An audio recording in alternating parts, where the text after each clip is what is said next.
संघटनेचे प्रदेशाध्यक्ष संजू भोर यांच्यावरती प्राणघातक हल्ला करण्यात आला। नगर शहरातील एकवीरा चौकात दुपारी 12 वाजण्याच्या सुमारास हा हल्ला करण्यात आला। अज्ञात इसमांनी गाडीवर येऊन लोखंडी गज आणि दगडाच्या सहाय्याने मारहाण केली। सकल मराठा समाज महाराष्ट्र नावाच्या ग्रुपवर संजू भोर यांना धमकी देण्यात आली होती। त्यामुळे भोर यांनी गोरख दळवी याला विचारणा केली। याचा राग आल्याने दळवी यांना संजू भोर यांना एकवीरा चौकात बोलावून आपल्या साथीदारांच्या काठ्या, लोखंडी गज आणि दगडाच्या सहाय्याने बेदम मदतीने मारहाण केली।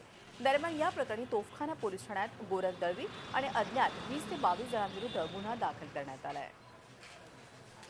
मला खाली पाडला आणि सगळ्यांनी गज, काठ्या आणि दगडाने मारा सुरू केला। तिथे माझ्याशी संबंधित बाकीचे लोक आले तिथे मला वाचवायसाठी, त्यांनाही मारहाण केली आणि जे लोक मध्ये येत होते त्यांना धक्काबुक्की आणि मारहाण करत होते आणि मला त्यावेळेस म्हणत होते की तुला आता इथे ठार करतो म्हणून, तुला कोणी वाचू शकत नाहीत, अशा पद्धतीचा हल्ला केला। संजू भोर यांना काठ्या, गज आणि दगडाने मारहाण केली आहे, त्यामध्ये तुम्ही झालेले आहेत। गोरख दळवी आणि त्याच्या अनोळखी 20 ते 25 साथीदारांविरुद्ध भोर यांच्या तक्राराने गुन्हा दाखल करण्याचा। झी 24 तास रहा एक पाऊल पुढे।